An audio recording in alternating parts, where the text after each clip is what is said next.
You know, if you know anything about God, one of the first things you knew about God is that God is omnipotent. That is, God is all-powerful, and you're not wrong to believe that. But in Genesis 18:14, God himself asks the rhetorical question, is anything too hard for the Lord? I gotta tell you, the question makes sense, and we'll talk about it a bit today on Beyond the Notes.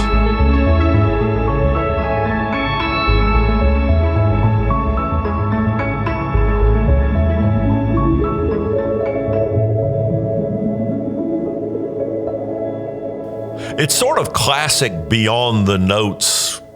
It's a classic Beyond the Notes hook, because the passage that we dealt with this last Lord's Day is one more covenantal reaffirmation in the first half of Genesis 18. And the Lord has just told Abraham one more time that there's going to be a baby, a son is going to proceed out of the marriage of Abraham and Sarah. He's going to be their biological son.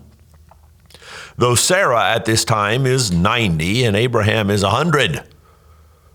And that reaffirmation from God has made Sarah giggle, and I don't blame her. And it's not a giggle of faithlessness. The New Testament makes that clear. But it's a giggle of some combination of joy, but a little bit of puzzlement. And it's a fair question. How can this be? And in responding to that, God asks the rhetorical question, is there anything too hard for the Lord? The question is in Genesis 18:14. And the first response wants to be absolutely not. He's omnipotent, which means he is powerful enough to do anything. And that definition stands and that descriptor stands. The living God is powerful enough to do anything. In the specific context of Genesis 18, he's powerful enough to bring about a pregnancy in a 90-year-old woman that she would give birth to a healthy son with her 100-year-old husband. So is anything too hard for the Lord when viewed from the perspective of difficulty? The answer is no, nothing is too hard for the Lord. However, there are some things he can't do. And they all stem from a core characteristic that is very definitional to the identity, if you will, of the living God, the very nature of the living God.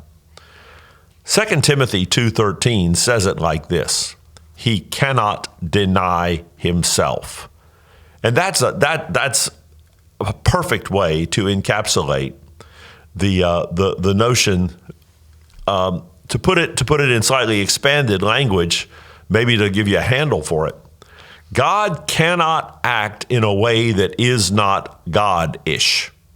God cannot do a thing that God would never do. God cannot act contrary to his nature as the living God, that nature that is defined by holiness beyond any other characteristic. Yes, God is love, but God is also holy, and his holiness as well as his love define his character, and he cannot act in a way that would violate that utter holiness.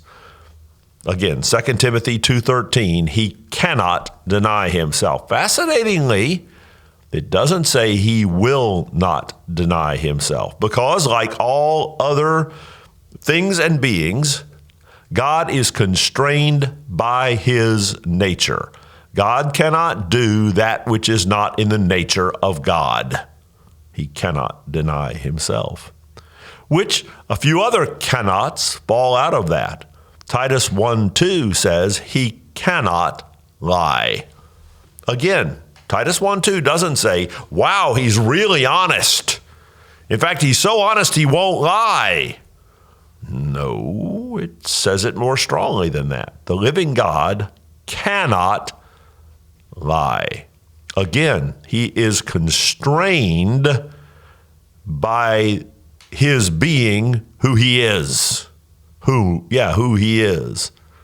He cannot lie. Habakkuk 1:13 says he cannot look on evil. Now that doesn't mean he can't perceive evil, because obviously he perceives everything. He's omniscient as well as omnipotent. But what Habakkuk 1:13 is saying is he cannot tolerate evil.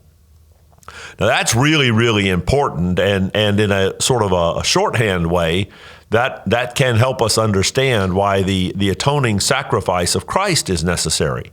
Because God cannot simply give evil a pass. He can't say that evil is no big deal. The penalty for evil must be satisfied, or the holiness of God is violated. Thus, the cross. Thus, the place where the penalty associated with the sin of all who will ever come to Christ is paid for entirely on the cross. If God is so powerful, how come God just can't give us a pass on our sin? Because, well, he is powerful enough to do exactly that, but he's too holy to do that because he cannot give evil a pass. Another thing he cannot do, James 1:13, is he cannot be tempted. His nature is inaccessibly holy. Now I know that Jesus was at all points tempted as we are. And that is a characteristic that came to be in God the Son as he took on humanity. But he remained sinless. And yes, the temptations that he underwent were actual temptations, but he was not going to succumb to them. He was never going to succumb to them. So, is there anything too hard for the Lord? From a degree of difficulty viewpoint, the answer is no.